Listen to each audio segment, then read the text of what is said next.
Hi, Khanyi. Thank you so much for sending over your questions. Um, I see you sent two questions, and I just wanted to answer them directly to you. I know everybody had sent a bunch of questions, but I just wanted to, because there were so many questions, and I didn't want to sort of broadly answer everybody. I really wanted to take the time to be direct. So I decided to make individual videos for everybody. So I'm just going to take the time to talk to you about your two questions, which I found very interesting. Um, your first question is, did I ever think I would end up where I am today? Um, and I think that that's such a great question. Um, I would answer that in saying yes and no. Yes, in the sense that it was always my dream to be here. So, uh, in my mind, it was, when you dream about something in your mind, like you're already there. You're experiencing it. You're in that place in your mind, right? Um, but in reality, I was still living in Bloemfontein. I was still in school and trying to figure out how on earth was it that I was going to make this dream a reality. Um, but with a lot of hard work and trying to be very, very organized, it ended up happening for me.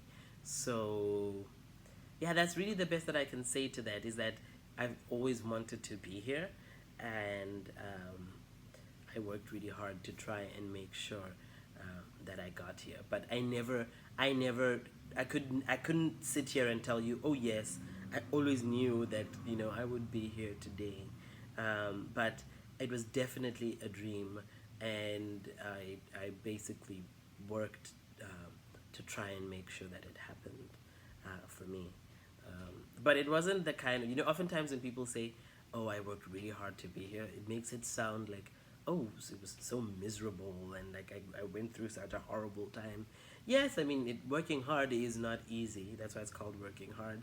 But I also have to reiterate that, working towards being here has also been like one of the best experiences I've ever had. So, yeah, it's been quite a ride, and I feel very lucky that things have worked out the way that they have for me. Because a lot of kids who have dreams and work very hard, sometimes it doesn't work out for them. So I feel very blessed that it worked out for me to be able to be here.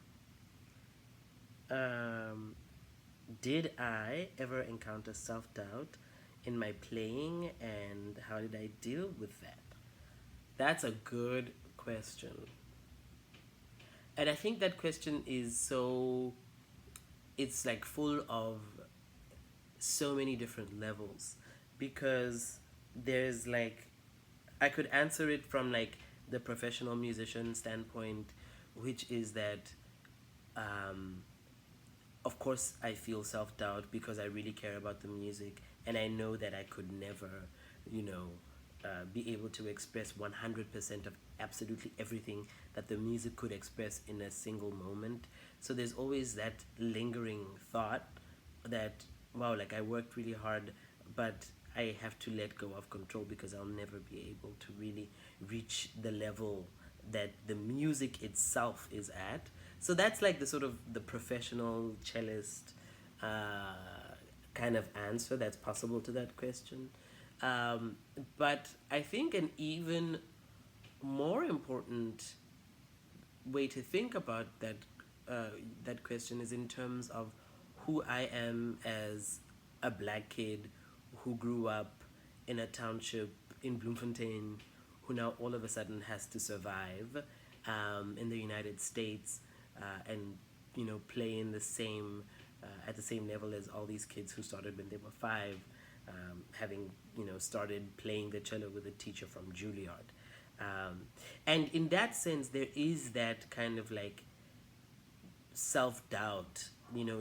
It can be so easy to feel that self doubt of like, oh my gosh, will I ever be good enough? Will I ever be good enough to be at the same level as these kids who have had all the opportunities in the world? So that is definitely a thought that comes, and I think a lot of international students have something similar, particularly black international students. But I think it is okay to feel that doubt.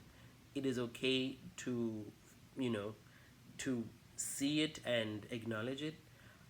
But you must also understand that the fact that you are black and come from Bloemfontein and, whatever, um, none of that determines who you can be, who and what you can be, because that is like all those labels like black, short, poor that like society puts on you. um, they are all external, right? So they all come from outside of you. Like they are being put on you by the government, labeling you black, um, by the Federal Reserve, labeling you poor or whatever. Um, but I think the only labels that matter are the labels that you give to yourself, and the labels that matter are the ones that you use and you decide upon to help determine uh, the trajectory of your life. Um, so I think it's important. Basically, what I'm trying to say is, yes, I have felt what some people call that imposter syndrome of like I'll never be good enough. And actually, girls, I think a lot of girls are also made, like society tries to make girls feel this kind of way as well.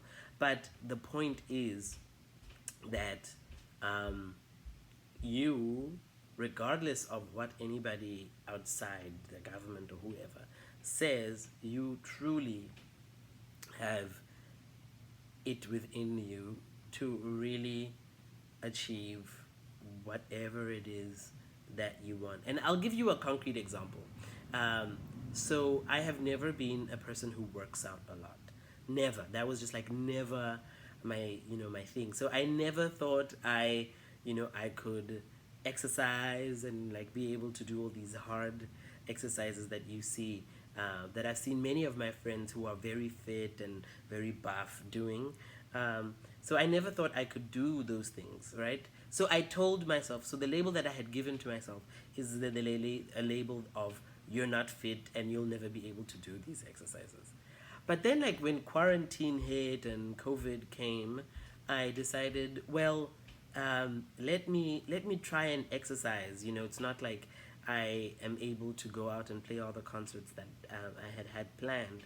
So I decided to like follow this 30-day thing. It was like it's on YouTube. It's called, the series is called Clutch Body Shop or something like that. It's like a basically a 28-day exercise. So the exercise thing, right? And on day one, I was like, you see, Tabelo, you can't do these exercises. This is so hard.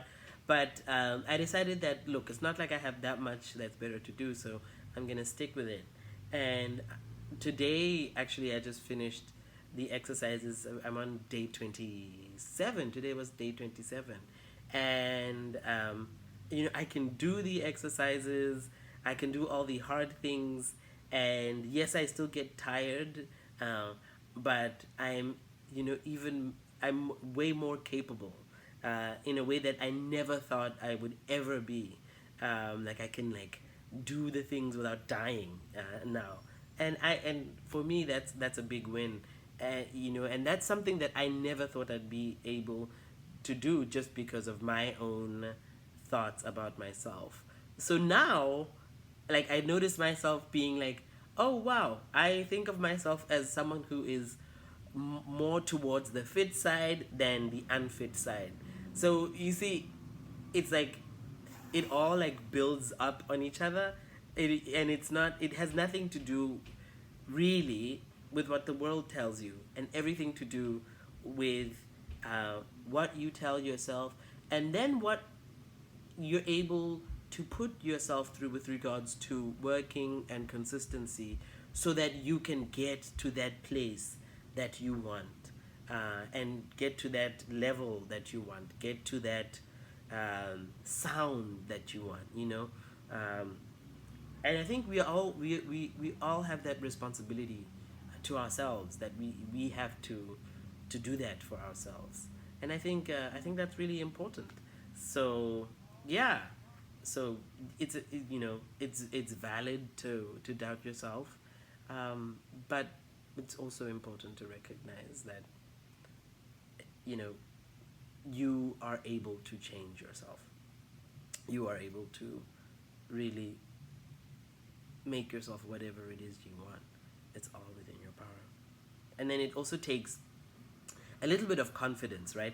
It takes, like, you have to be confident enough to take the, like, to make that investment in yourself.